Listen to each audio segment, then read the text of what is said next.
नमस्कार दोस्तों। आप सभी ने कभी न कभी ये जानने की कोशिश जरूर की होगी कि आखिर हमारे भाग्य में लिखा क्या है।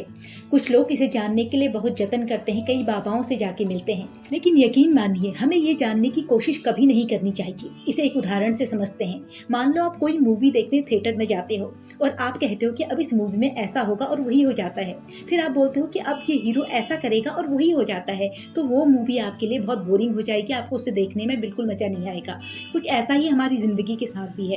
अगर हम पहले ही जान लें कि हमारे भाग्य में क्या लिखा है तो हम अपनी जिंदगी बर्बाद कर लेंगे।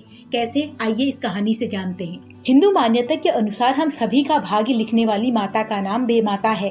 वो माँ कात्यायनी का ही रूप है। कहा जाता है कि बच्चे के पैदा होने के छठे दिन यानी कि छठी के दिन बेमाता आके हर बच्चे का भाग्य लिखती है।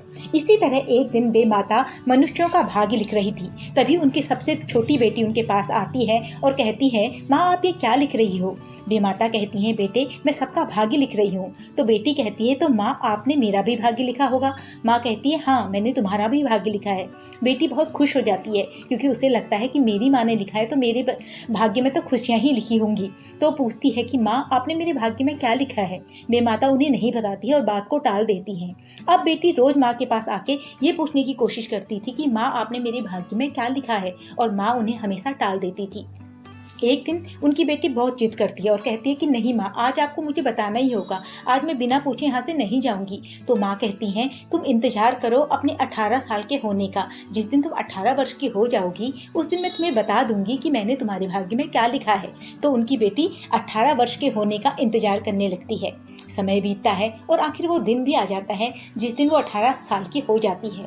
वो अपनी माँ के पास जाती हैं और कहती हैं, माँ मैं 18 साल की हो गई, अब मुझे बताइए कि आपने मेरे भाग्य में क्या लिखा है। आज मैं आपका कोई बहाना नहीं सुनूंगी, आज मैं नहीं मानूंगी। इस प्रकार माँ बेबस हो जाती हैं और कहती हैं, अगर तुम्हारी यही जिद है तो सुनो, तुम्हारे भाग्य में लिखा है कि तुम अपने ही पुत्र से विवाह करोगी।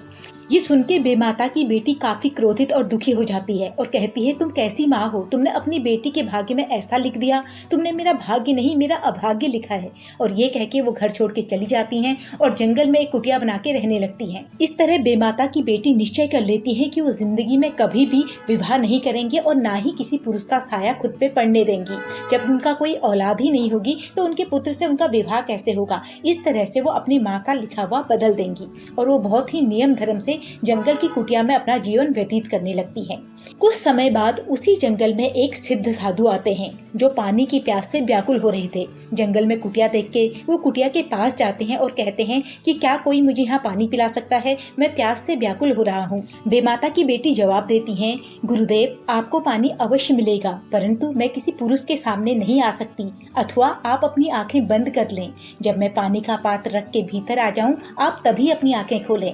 सिद्ध साधु अपनी आंखें बंद कर लेते हैं। बेमाता की बेटी पानी का घड़ा बाहर रख के भीतर चली जाती हैं। तब सिद्ध साधु अपनी आंखें खोलते हैं, घड़े से पानी पी के अपनी प्यास बुझाते हैं। उन्हें काफी प्यास लगी थी, इसलिए पानी पी के उनकी आत्मा तृप्त हो जाती है। उनकी आंखें बंद थी तो उन्हें नहीं पता चलता कि पानी देने कोई महिला आई थी या कोई कवारी कन्या आई थी। तो वो आशीर्वाद देते हैं, पुत्रवती भव। सतयुग का जमाना था। साधु संतों की सारी सिद्धियां उनकी जीवा में होती थी, अथवा वो जो भी कहते थे वो सत्य हो जाता था। इस तरह से बेमाता की बेटी गर्भवती हो जाती है। 9 महीने बाद वो एक पुत्र को जन्म देती हैं। अब वो डर जाती है, उन्हें अपनी माता के द्वारा लिखा गया भाग्य याद आता है। वो सोचती है क्यों ना वो इस पुत्र को मार दें, पर वो ऐसा कर नहीं पाती। वो अपनी साड़ी फाड़ती हैं, उसमें से एक कपड़े में उस पुत्र को लपेटती हैं और नदी में बहा देती हैं। पुत्र बहता नहीं है, कपड़े के सहारे वो तैरता हुआ दूर तक चला जाता है। वहाँ किसी कुम्हार दंपति को वो मिल जाता है। कुम्हार दंपति की अपनी कोई संतान नहीं थी, अथवा बच्चे को पाके वो काफी खुश हो जाते हैं और उसका पालन पोषण करने लगते हैं। वक्त बीतता रहता है। कुम्हार का बेटा जो कि बेमाता की बेटी का बेटा था, अब वो बड़ा हो जाता है।